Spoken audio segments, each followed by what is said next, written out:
What's up, everybody? This is Adam with Adrenaline Cycle coming at you with a video today. We've been a little sparse on our YouTube channel. I apologize for that. We've been doing a lot of things here, and one of the things we've done here lately was went to the BRP Club 2024 down in Atlanta. We just got back. We're going to drop a couple more videos, which BRP is doing a really good job with their ambassadors and the race teams of getting a lot of footage out there. And I've just, myself and the other guys here has been seeing a lot of comments on Facebook. You can imagine, I mean, you guys have probably seen them too.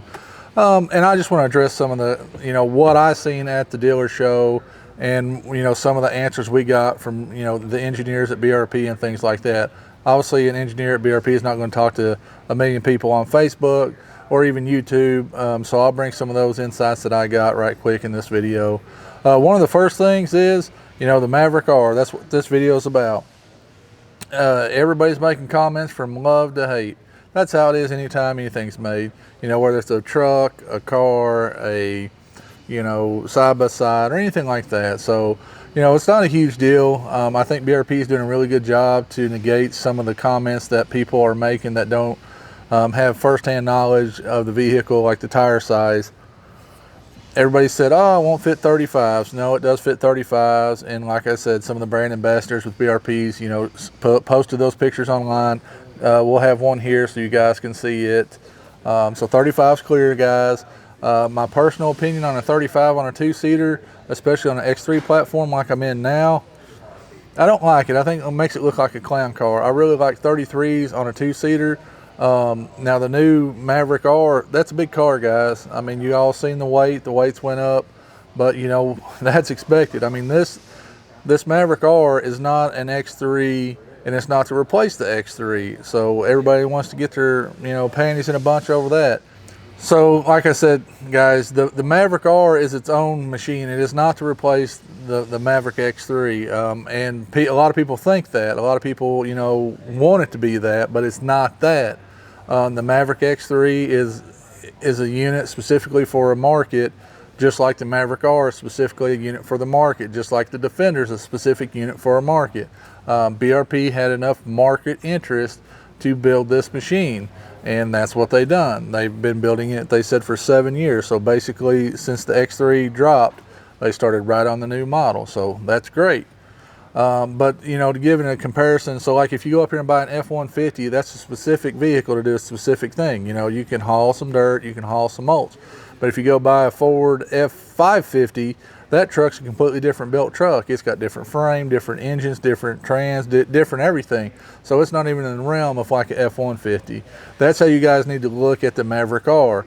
When I've looked at both machines, and we've been around X3s, you guys, if you've watched any of our videos on YouTube, we drive these X3s. We've been everywhere with them on the East Coast. We've made them go. We was the first ones in 72-inch X3s, telling you that it would go when everybody else was saying it won't go. We're going to be the same way with the Maverick R.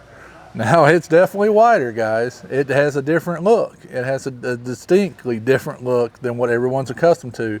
But again, we've done some research and we've talked to some people at BRP, and this stuff is on trophy trucks. From the leaked photo that come out before we even went to club, we started looking and researching that knuckle. That knuckle provides probably 3 times the strength of reducing lateral force on the ball joints and on the suspension components that you have on an X3. They had the test rig down there. We'll put a picture here. All right, so we're out here with the brand new suspension on the Maverick R, and it's Maverick R suspension versus X3. And the question that we keep getting is, how weak is this knuckle? How strong is this A-arm setup and this all new design? And it's incredible the engineering that went into this. And let me just show you the comparison and how the load is reduced. So the way this machine is set up, it's set up as if you were hard cornering and you get lateral load on the bottom of the tires.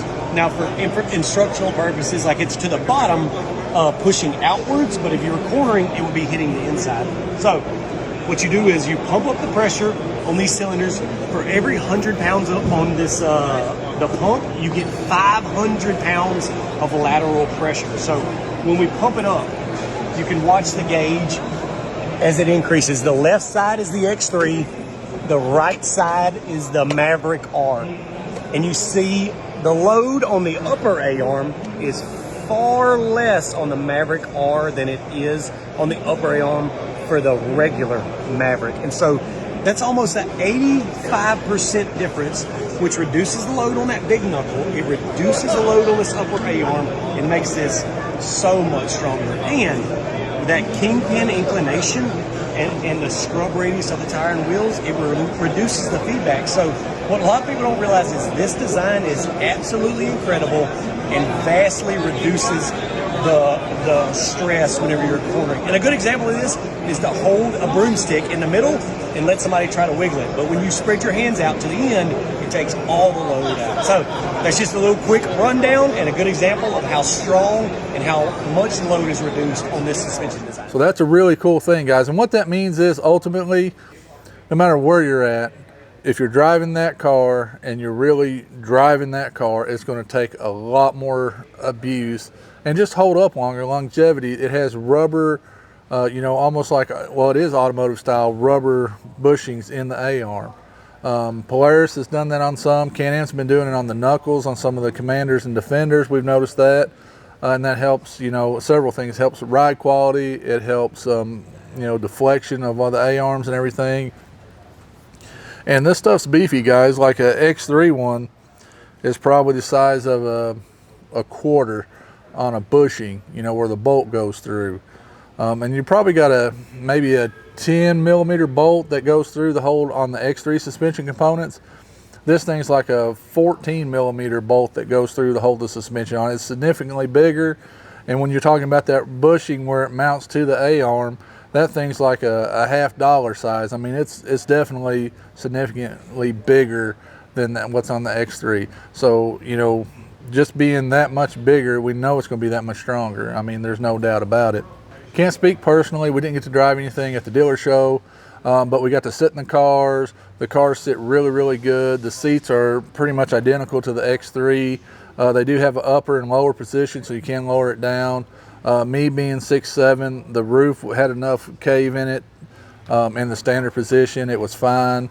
That's some things you guys don't get to see. Like I said, I'm 6'7", I fit in the car fine. I like the car. The passenger setup on the inside was really, really nice. I'll find you, Josh, a picture to put here. On the passenger side, it has the grab handle like the X3, but it's got a little arm off from it that goes to the console in the center. And that's perfect. I was watching some videos of Dustin Jones driving that with a passenger, and the way, the leg sits on that when you're a passenger, it just takes a lot of that, just it hitting the dash. I mean, I've had people riding with me in the X3, and their knees hit the dash and stuff, and it's just uncomfortable. It's not the end of the world, but BRP's even seen that little, complaint from people, and they fixed that problem. So again, a little thing. The transmission setup, talking to Dustin Jones and Phil Barton about that, and like I said, they've been posting a lot on the social media for Can-Am. Super smooth. The paddle shifters, one thing I noticed that guys are going to be asking about is the paddle shifters are bolted on here to the steering wheel.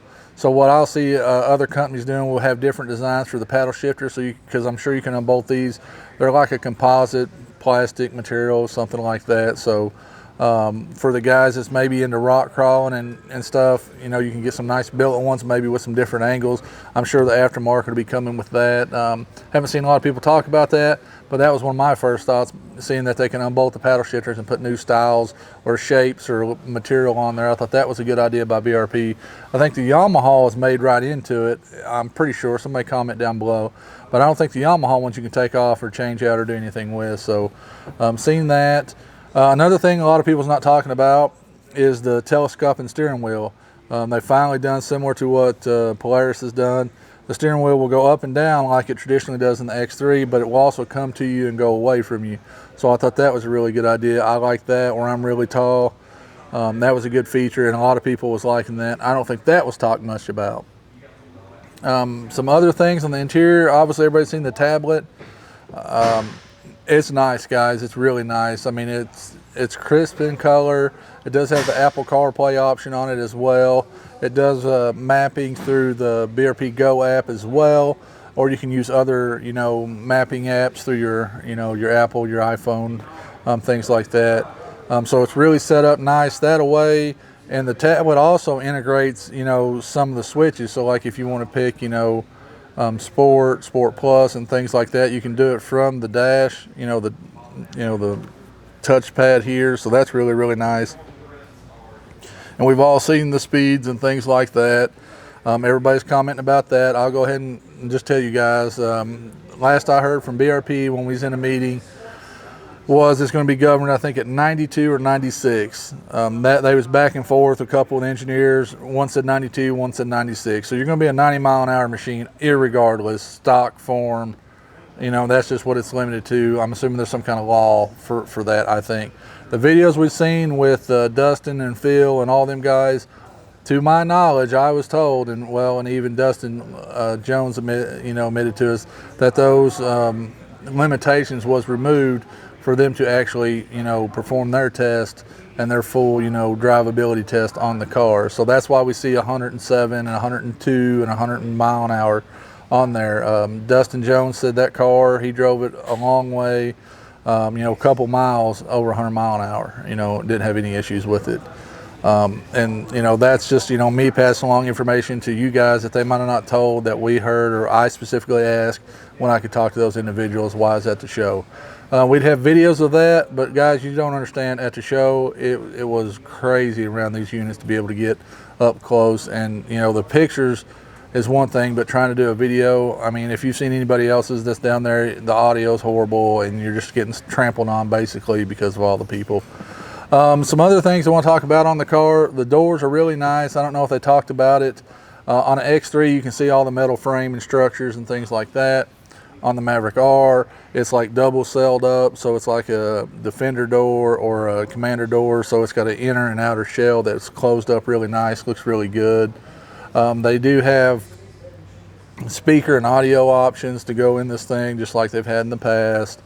One thing I will talk about that people do need to know, and the dealer might not tell you, or they might not even know, is if you do a roof, which most of them come with a roof, and a windshield, and the way the thing takes air in, it's got 2 fans on the intercooler and 2 fans on a transcooler. And that air intake for that is right here in between the driver and passenger on the Maverick R. So if you put a windshield on and a roof on and you don't add the air kit on the top to relocate it and get the intercooler the air it needs and the transcooler, it will overheat. I asked that question. I know they've said it on these models here, if you put like the radiator relocation kit on here, don't run a windshield, it'll overheat. We've had customers run a windshield with the relocation kit for a radiator on an X3 and never had an overheat issue. But they specifically said this thing is running so close to the the performance border of the engine anyway, so if you hinder any of the cooling effectiveness of it, it's going to try to run hot and cause all kinds of just aggravation and issues that they're telling dealers that make sure the customer knows that. So if you're there, if you're running a half windshield, you're never going to have an issue, guys. But we know here everybody wants a car, they want it enclosed, and that's just something you got to deal with. So that's about it on this video, guys. I'll have other little videos as information comes available, and most people online see it before we do. We're hoping to have our models here a few October, then November through February. We're East Coast dealer. A lot of people are saying that, a 77-inch buggy won't go out here. Dude, they said that about the 72 as well. I mean, honestly, I don't fear that it won't go. I don't fear that it'll have any more issues or anything like that. The machine's going to go and it's going to perform excellent. It's just, everybody that's got these comments haven't even physically seen the car. So that's what cracks me up. People just saying this, saying that without, physically seeing it. It's really hard to, to sit there. It's easy to judge anything. Anybody can judge anything. But when you sit there and you see it, and I'm sitting here seeing all these comments and people's making, and I'm like, they ain't even seen the car. They haven't got to feel it. And I get it. I don't want to go out and spend $45,000 for something I haven't touched. But I'm telling you guys, once dealers get it on the floor, and once you see it in person, oh, you guys are going to be hyped. I'm telling you, we was hyped when we seen it, when it pulled out, the sound of it. I just can't wait to get to flip the paddles and shift that thing around and see what it can do. Some other information right quick before we get too far talking about the paddle shifting. It does have a high and a low for the transmission, and I was told Dustin said he could run it up to 45 mile an hour in low in the 7th gear. So for everybody that has a problem with the X3, again, it's not an X3. The Maverick R is not. It's not a replacement for the X3. It's its own machine. So that thing will go 45 in low, and then you can shift from low to high on the fly, and the transmission will know what gear to be in when you go to the high. I thought that was really cool, and that's a lot of technology that you don't get, in any side-by-side. Hell, you don't even get it in a lot of, high-end cars. I mean, that setup for a car, is a lot of money to get that in, performance car. So as always, guys, like I said, we'll drop more videos as we go along here with some information, especially when we start seeing the product show in. We'll do the real walk-arounds, some highlights, some of the stuff we see. We'll show you some of the accessories as they come in person as well, and talk to you about how the installation goes on that. Because the car's built, like I said, you build a really built bulletproof car, and when you go to start adding accessories, it does add a lot more installation time, because more stuff's got to come off and things like that. But like I said, we're really excited to get that car here. We hope you guys are excited to see it in person when the dealers get it. West Coast will probably have them before we get them on the East Coast, but they're coming, guys, and just stay tuned, and we'll bring you all the information as we get it. And it's like I said, as always, guys, if you watched other videos, please do.